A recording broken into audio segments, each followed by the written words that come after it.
okay? If you're right-handed like me, you want the wheel going counterclockwise, okay? If you're left-handed, you want it going clockwise. And the reason that is let's see here, I believe this is my direction. Yes. I want this going counterclockwise. Is because when I center, I want the clay coming at my hand like this, okay? If I try to center with this hand, it goes the other direction. It doesn't. It hits the back of my palm and causes my hand to do that. All right? So what I'm going to do is just show you the process. And then what I want you to do, I'm going to show you cleanup. And then after that, after lunch, if 4 of you want to hop on and give it a try, you can. I have to give you one little piece of advice before you start this. Be open to fail, okay? And I say that because don't expect to hop on here and throw a pot right away. In fact, I really didn't learn how to throw on the wheel until after college. Okay, it took me several years to get it down. And I may make it look a little easy, okay? Because it's kind of like riding a bicycle. Once you figure it out, it goes with you, all right? First thing I'm going to do is I'm just going to clean off the wheel head and dampen it. I'm going to take a chunk of clay. I'm just going to lightly throw it down on center. I'm going to wet the clay. I'm going to take my right hand, or my left hand, and I'm going to center. I'm going to put some pressure on it. That don't hurt your hand? No. As long as you keep the clay wet. Yeah, so the clay soft, or the water Yeah. soft. If you let the clay dry out on you, you notice I'll just keep wetting it. If you let the clay dry out on you, it's going to start to like eat at your hands. Okay?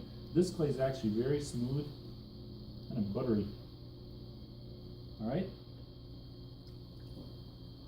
A little bit more centering. First thing you have to do is you have to get the clay centered.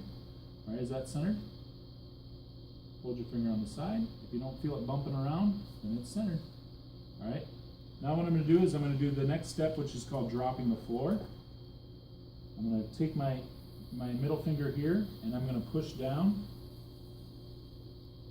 until I feel I'm 1/4 inch from the bottom.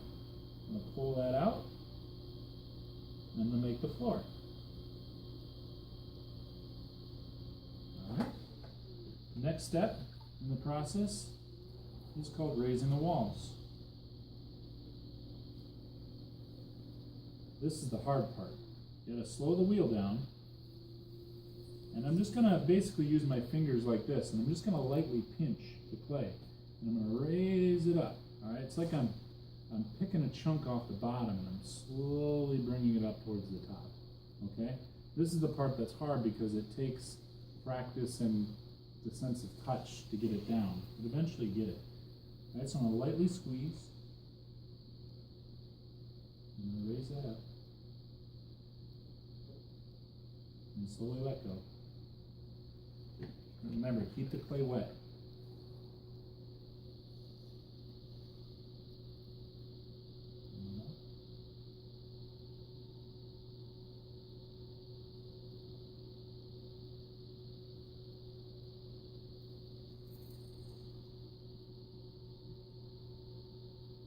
And I like to get a certain thickness.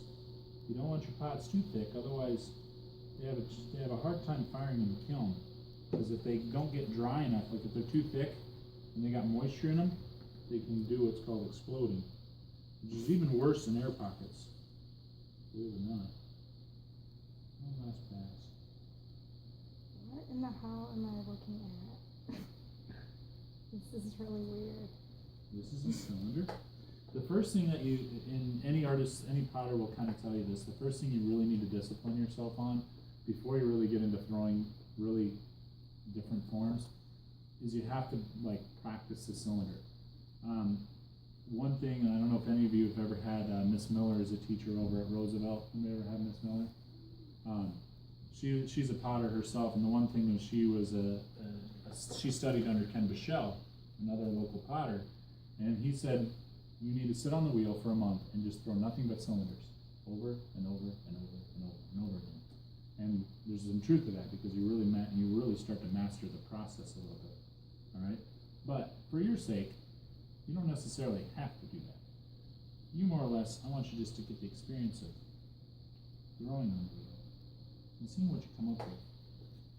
Next thing I'm going to do is I'm just going to take this and just trim this excess off the bottom. There's just a little bit on the bottom that needs to come off. It's stuff that I really can't lift up. And the last thing I do, I'm going to take the wire cutters, okay? And here's actually how you get the pot off the wheel, okay? You're going to wet this, put some water there, and then drag this wire through it, like that. And then pick up the pot. Actually, I forgot.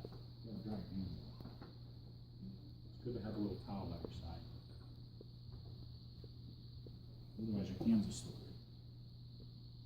Pick that up and set that there. Later on we could add a handle to this and you got a nice little cup. It will shrink a little bit. And there's one other thing you gotta do to it.